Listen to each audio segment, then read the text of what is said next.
алган акчаң канча болду эле бир күндө? 1000 чейин. Бир күндө. Бир апта өткөн соң Москвага чакырды. Кредит төлөш керек болуп калса да. Ол кирени Андрей Малахов төлөдү өзү. Барды. Акча жакшыраак таап тойпойдон. Мен Казакстандан эсептирде көрсө, тойду ырдасаң өзү эле салгы. 6 жашымдан баштап уже ырдабайт элем анда. Шылдырак барбы? Москвага барган ошону чертип. Демек үйдө камсыздагандардын катарын толуктайт окшойсуң, Атанын эмгегин, апанын акчасын актай албайсың. Бир күндө 3-4 тойго жетишем, эгерде убактысыз менен болсо.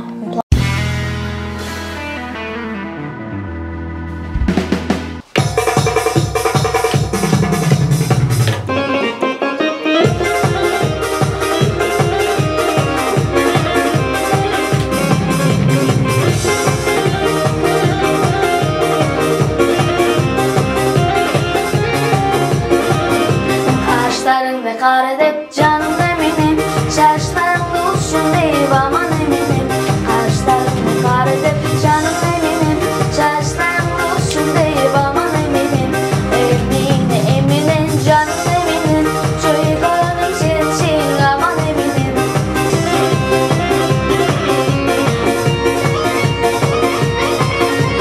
Yıldız bulup görünürsün gözümü, korkun yerden uçacasın özümü. Sözse kalbay gülüp kalan özümü, sözse kalbay gülüp kalan özümü. O benim suygun canım yıldızım, şaşımağa canım sönürüm. Bir gözümde ben seni oyun cımdağı senin kara gözlerim, dalgındağı senin kara gözlerim.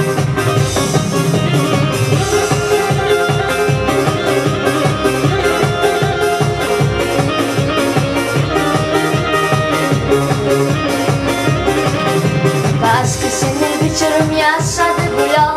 Молодая девочка, я с тобой сейчас. А девочка милая, подай постой. Ты мне очень нравишься, будь моей женой. Аравай, вай, вай, вай, вай, вай, аравай, вай, вай, вай, вай, вай. Остор бул белектер. Адаттагыдай эле баары оңой. Остор дүкөндөрүнүн бирине келип, жапжаңы Infinix сатып аласың да, экинчи смартфонуңду белекке аласың. Булар менен бүтпөйт. Дагы сонун 2 белек сеники. Керемет. Сага смартфон керекпи? Сага белек керек.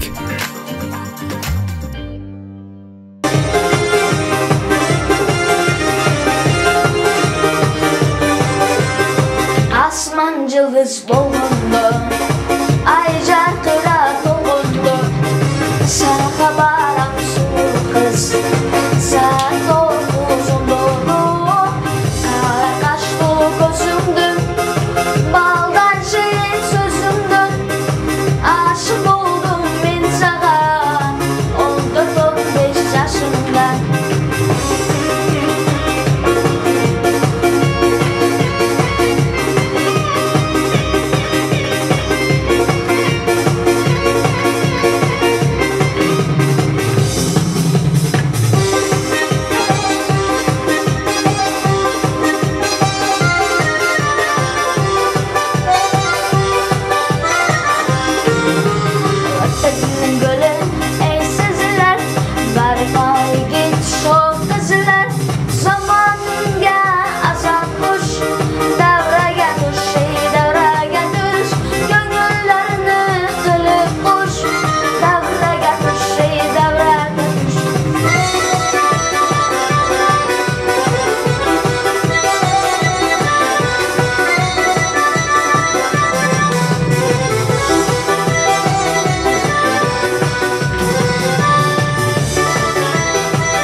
Kız balayar, kız balayar, kız balayar, kız balayar,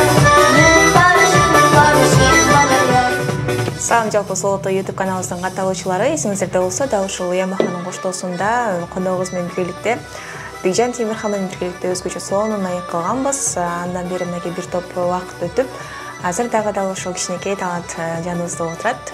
Бүгүн бизде конокто жаш талант, жалпы элдин арасынан чыккан мыкты кичинекей таланттардын бири Миражсың. Кандайсың? Саламатсыздарбы? Кош келипсиң. Рахмат чоң.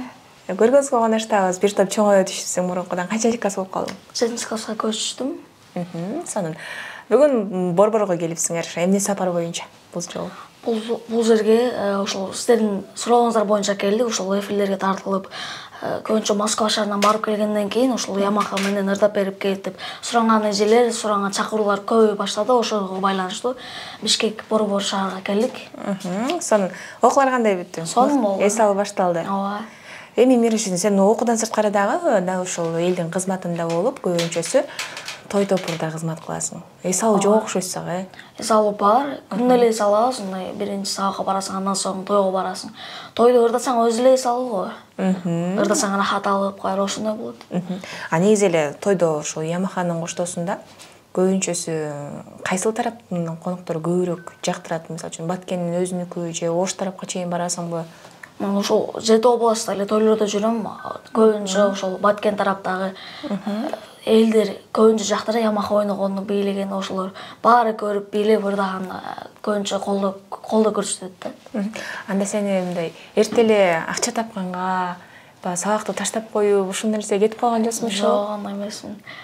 Тапкан акчаңды формага жеп, өзүңө керектүү нерсеге жумшайсың, андан ашык нерсеге керек эмес да. Жакшы. Буюрса дал ушул Ямаханын коштоосу менен ырдап атып, Мираждин жакында эле Москва жергесине барып келди. Ал жака барууңдун себептери, кантип барып калдың, атаң дагы айтып калды, үйгө чейин келгендер болду да. Ошол боюнча кененирээк айтып берсең. Кененирээк айтып берсем, биз үйдө эле эс алып жатканбыз. Бир маалда эле бир тааныш байка салып калды, ошол Баткен жактан. Ошо мага ошол орустар чалып атат деп, мен Казакстандан издептир да көрсө. Сен Казакта ойлоп, анан мен чыгарган байка бар. YouTube каналда мен тартып чыгарат да. Ошо чалып туруп номерин бергилечи ушул баланын деп. Орусча айткан, кыргызча эмес. Ошентип айткан. Биздин номерибизди берген, бизге чалды да. Биз ишенген эмеспиз. Бул калп эле окшойт деп ишенген эмеспиз. Андан соң бир ай чала беришти, макул деп. Андан соң ошол силердин тоюңар бар күнгө айткыла, биз барабыз ошол күнгө деди, макул дедик да. Чакырдык, эртең менен саат 7-де силердин мектебиңердин алдына болобуз деди. Ишенген жокпуз. Таң атпай. Таң атпай. Алдыда тургузду, турсак эле мектептин жанына келип калыштыр. Ошол эки Андрей Малаховдун мындай колдоочулары десем болот да. Операторлор келип, ошол үйгө келип тамактанды, андан соң дрон алып келип учуруп, короче. Ошол өзүбүздүн айылдагы мал чарбачылыгы деп коет, кошуларды тартып, бардык нерсени тартып элге көрсөтүү болду да. Андан соң эле үйгө келип саат 11-лерде өзүбүздүн тойго бардык. Ошол Баткен жактагы ошол жакта тойлордо ырдап баарын тартты да. Үйгө кирип ырдагандар тартты, сыртта ырдагандарым тартты. Андан соң алар кетишти. Биз кечки тойго бардык. Кечте эле Ош кафеде заказ бар болчу. Ошого барып ырдап, алар деле ошол жака тартып кечкисин, анан алар өздөрү кетебиз деди. Биз алар менен коштошуп, макул дедик. Андан соң бир апта өткөн соң Москвага чакырды. Москвага бардык. Барсак эле ушул сонунда сахналары өтө сонун, музыкант мырзалардын эң жаккан дүйнөдө жок жер ошол жерде экен да. Баары сонун, кол чабуулар, коюлган музыкалары, колонкалар бар. Камералар көзгө көрүнбөйт. Өздөрү кантип тартат көрбөйсүң. Жөн эле барып ырдайсың, болду, кадрды өздөрү алып алышат. Биздин операторлор болуп көрүнбөйт. Көрүнбөйт. Анан ошол мен ырдаганда эле Андрей Малахов келип отурду. Андан соң ырдап бүткөндө кайра чыгып кетет экен ал. Көрсөм мындай эле президент сыяктуу эле да. Аделин сүйлөшө албайсың. Только камера съемка болгондо эле келип сен менен сүйлөшөт, подаркаларын тапшырасың. Барсаң ырчыларга башка комната коюп коет экен да, тамак жейсиң, ал жерде кофе, өзүң жасалгалайт экенсиң, кийимдериң үтүктөп, даярданасың, чачыңды жасалгалайсың, ошол сыяктуу нерселерди. Андан соң ошол жерде башталганда биринчи ишенген жок да мен Ямаха жерде ырдашыма. Биринчи Андрейдин дагы бир эмеси бар экен. Ошол кирди дагы бир ырдап көрбөйсүңбү деп ишенген жок. Гостиницада жүрсөк деле ырдап жөнөтө бер деди. Жөнөт деп кайра айтып берди. Ишенбеди окшойт да. Жөнөтө бердик. Анан акыры барып туруп репетиция кылганда уже эми ишенди да. Ошентип анан кайтып келдик. келип ошо сезимдер кандай болду ба? Сезимдер сонун болду ал жерде. Мага жакты десем болот. Кандай колдоолор болду? Малахов менен эмнелерди сүйлөштүңөр? Эмне боюнча айтып бердиң аларга? Ал жерде мен үй бүлөм боюнча эмне болуучулукка барып калдым. Эмне үчүн атың Мираж дегенде. Моему папа нравился группа Мираж и в честь той группы так меня назвали дегенде эле уже. А в честь этой группы Миража деди. Кол чабып эле анакей Белые розы деген ырдап бердим. Ырдаганда эле алар бийлеп баштады. Баары сонунда кол чабуулар менен колдошот. Ооба, колдошот. Бийлеп, көңүл көтөрүлүп, андан сайын ырдаган келет, ырдаган сайын ырдаган келет. Сахналар өтө чоң да. Мындай терезелерди коюп койгон, аракасы космосто жүргөндөйсүң. Ошол сыяктуу мага жакты. Ал жакка барып келгенден кийин, ал жакка баратканда чын эле 1,5 колдоду, ошол жакка кетип атыпсың деп жол киреңер, тиги бу дегендей. Жол кирени Андрей Малахов төлөдү өзү. Баарын өзү төлөдү да. Гостиница, тамак аштарды, кыскасы бизди ачка койбоду десем болот. Канча күн жүрүп келдиңер? Ал жакта 1 апта эле жүрдүк. 1 апта жүрүп, кайра байкелериме жолугуп, кайра келип. Сон, барып келгенден дагы мындай элдер көбүрөөк Мираж деп коюштубу? Албетте. Мурункудан деле көбөйдү андайлар. Нукат шанына жүрсөм, ошо келип сүрөткө түшүп, айли жок маска табаганга туура келди да. Шашылыштуу убактарда алдыңан тосуп алат. Маска табып алып жүрсөң, эч ким тааныбайт. Сонун. Ошол жакта аткарган чыгармалардан кел, энди чертип бер, Сиздерге арнап ошол жерде Андрей Малаховдун жанардаган Белые розы аттуу чыгарманы тартуулап коюн, каалап коюңуздар.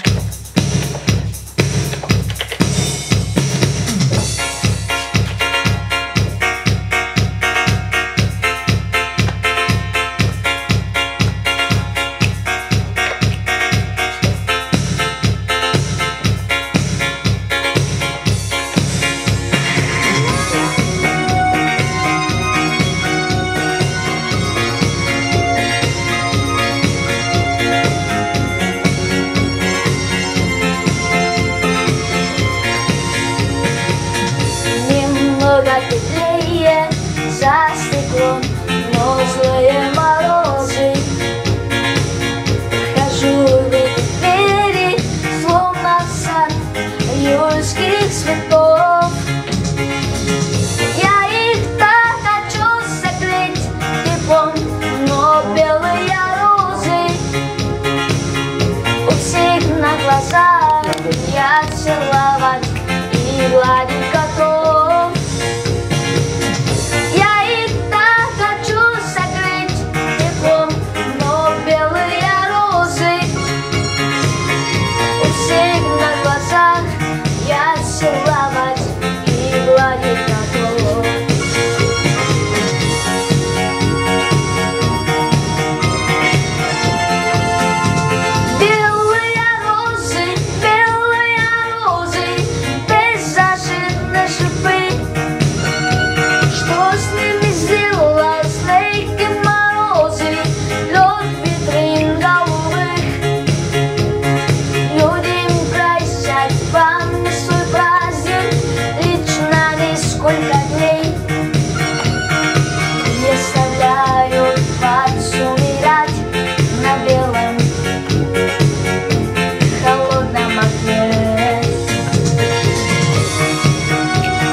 Мурункудан дагы бир аз үнүң дагы өзгөрүп, Ямаханын коштоосунда дагы да болсо көптөгөн чыгармаларды карап баштапсың ба?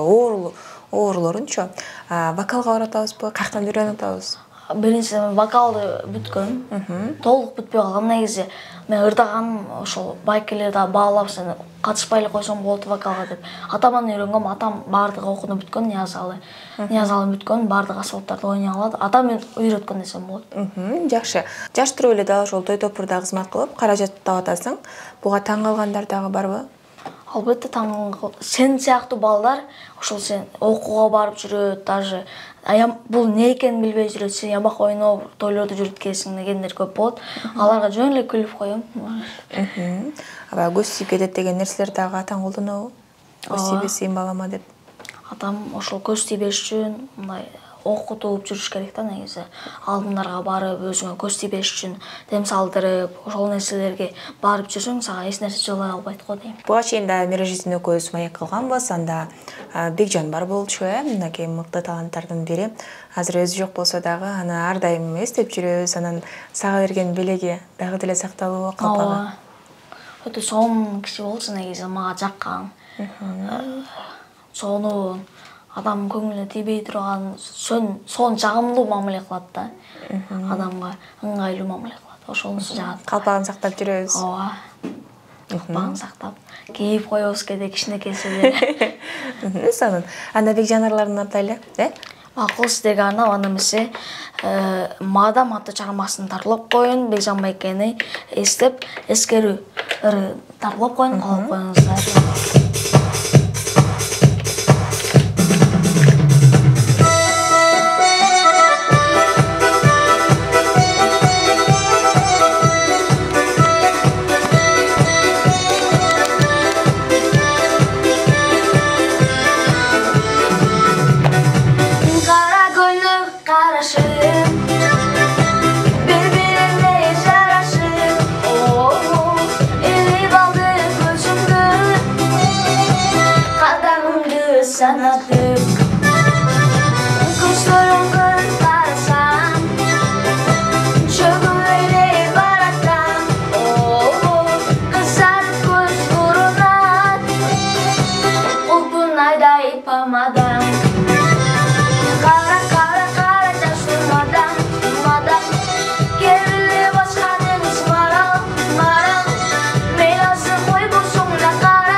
Акыры сага бир күн жагам. Чоң рахмат. Азаматсың, мыктысың негизи. Бекжандын ар бир өзгөчө сонун чыгармалары, аны ар дайым эстеп жүргөнгө аракет кылабыз, унутпайбыз. Анан Мирожиздин буюрса, мынакей азыр 7-класста аяктап жатасың, 8-класс болуп калдың ушунда. Жок, 6-класс бүтүп 7-класста. Мынакей убакыт өткөн сайын баягы үн дагы тапталыш керек, үндөр өзгөрүп, мындай ай мама десем, мурда азыр эй апа деп сүйлөп калган учурда үнүң өзгөрүп атат. Атаң да байкап атабы ушул нерсени тарбиялайлы деп аракет кылып атасыңарбы? Ооба. Бул ушул 8-9 класска көчкөндө переходный возраст деген болот. Тамак жооноруп, ошол убакта 1 жыл мүмкүн болсо 1 жыл ырдабай туруш керек. Себеби тамагыңды кокус сатып алсаң, өмүр бою ырдап албай калышың мүмкүн. Ошол учурда 1 жылга ырдабай туруш керек. Тынугу жасайсыңарбы силер да? Ооба. Эгерде көп эле катар тойго чыккан болсок 5 күн. 1-2 күн дем алып коебуз, болду. Тамак өзү ачылат. Же болбосо андан токтобой тойлор кете берген болсо, жумуртка барбы? Жумуртканы ачып бирөөнү ичип алсаң, живой. Ошол сонун болуп коет. Сен айтпайсың, переходный возрастта деген эме бир жыл ырдабай туруш керек экен депчи. 1 жыл ырдабай жүрө аласыңбы? Билбейт экенмин. Ямага чертип жүрсөм керек, эгерде ырдай албай жүрсөм. Болбой калат го дейм. Канча жашыңан баштап тойлорго чыгып баштадың? Мен 6 жашымдан баштап уже ырдабайт элем анда. Шылдырак барбы? Маска алып барган, ошону чертип, мындай атам менен чогуу жүрөт элем да. Тойлорго чыгып, сыйларга чыгып, ушул Ошону темпке түшкөнүм атам сезип калган да. Темпке түшүрдү, канымды билип, анан соң ырларга, вокалдарга берип, ошондон баштап эме даярданып баштагам. 7 жашымдан тойлорго Ямаха эми үйрөнгөм Ямаханы. Бекинип чете албай, эми үйрөнгөн учуру болуп, тойлорго сахнага биринчи жолу чыгып алып, текстин унутуп калып, ырдай албай, ошол учурда атам мени ушундай чоң, мындайча айтканда, чоң максатыма жетишиме ата-энем себепчи болгон. Ата-энемдин колдоосу менен, ата-энемдин жардамдары менен ошол даражага жетип отурам. Эң биринчи ата-энеме ыраазычылык билдирем. Сонун. Негизи сенден башка дагы бир туугандарың музыкага кызыккандар барбы? Черче Негизи бар дагы? апамдан башка баары эле кызыгат. Өзүнчө ырдап жүрүшөт да, бирок элге чыккысы келбейт. Өзүнчө эле үйдө ырдап, кредит төлөш керек болуп калса ырдап, ошол жоктой эле жүрүшөт. Мен апаң музыканы жаман көрөбү? Жок, апам ырдабайт. Апам англис тилчи. Англис тилин сабак берет, китепканачы. Апам мектепте сабак берет, биз музыкадан сабак беребиз, атам музыкадан, мен тойлордо күйөөлөргө сабак берем. Сонун анын айтып калбадыңбы, кредит төлөгөн учур депчи, демек үйдү камсыздагандардын катарын толуктайт окшойсуң, жана акча жакшыраак таап тойпойдон. Жок, негизи баардын эле кредит болот го дейм. Ошол кредит деген эч бир жана жок да бул дүйнөдөчү. Жок адам жок. Жок адам жок. Бай адамдарда деле болот, ар кандай да. Ошол кредит деген мисалы үчүн бизде жок деп айта албайм.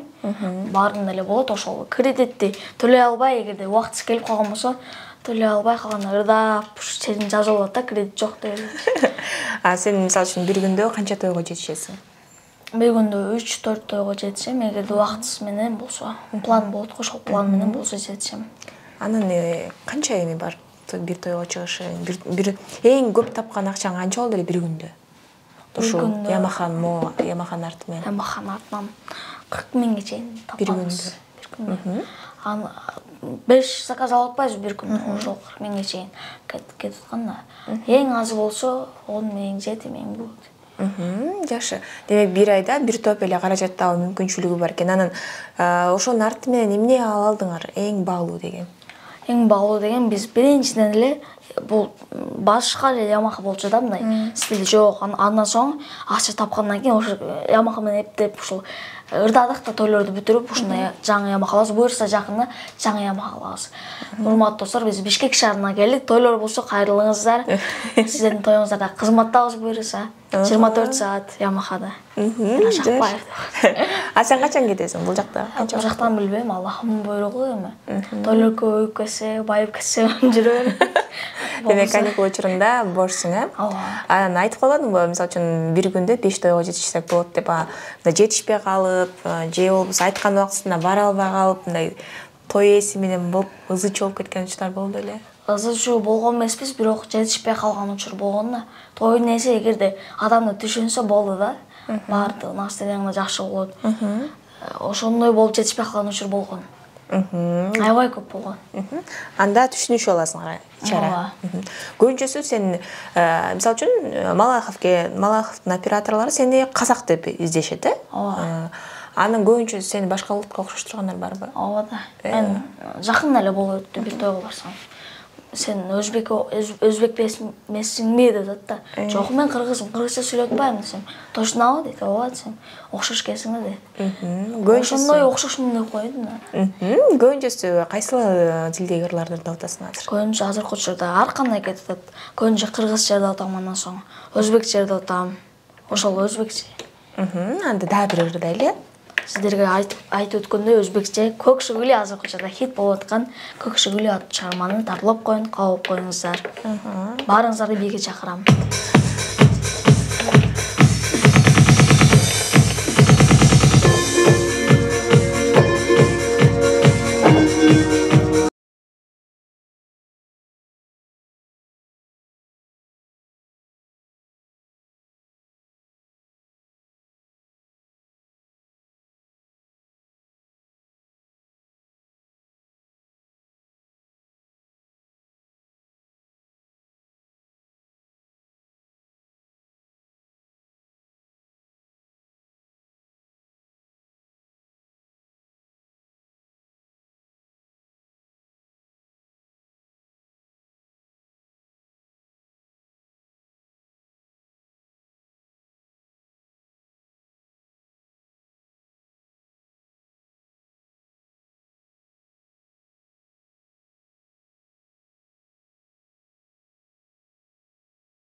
десем барам, сүйдім сені күнәрам.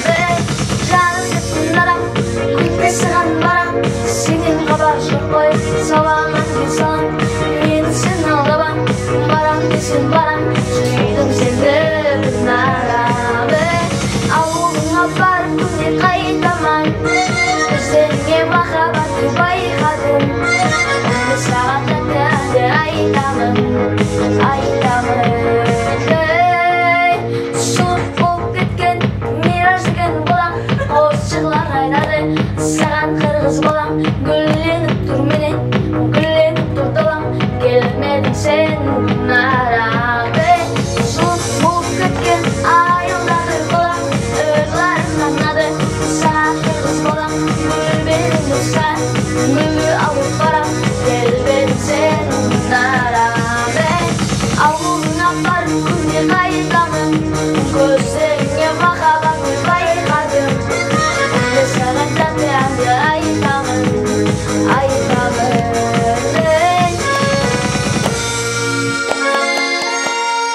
Ой, молодец, жазамасың, ийгиликтерди каалайлы дагы да болсо. Бирок бирөөдүн ырларын ырдап жүрө бербейм, мүмкүн өзүбүз ыр жаздырып, жаңы өзүмдүн ырымды ырдайбыз. Качан ырдайбыз? Буюрса жакында өзүмдүн жеке концертимди берип, ушул сыяктуу жаңыларды чыгарып, элге жагымдуу миллион просмотрлар алган ырларды чыгарабыз. Буюрса. Жакшы. Анан буюрса жаңы ушул музыка болуп атат да, бирок Мираждын жан дүйнөсү кандай кесиптин ээси болгусу келет? Негизи мен актерствого кызыгам.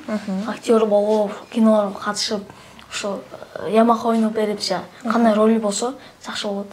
Баарына даярмын. Кийинки келгенде дагы 10 класс Мираж 1 курс болуп калыптыр деп тааныштыруу дагы буйрусун дейли, Мираж.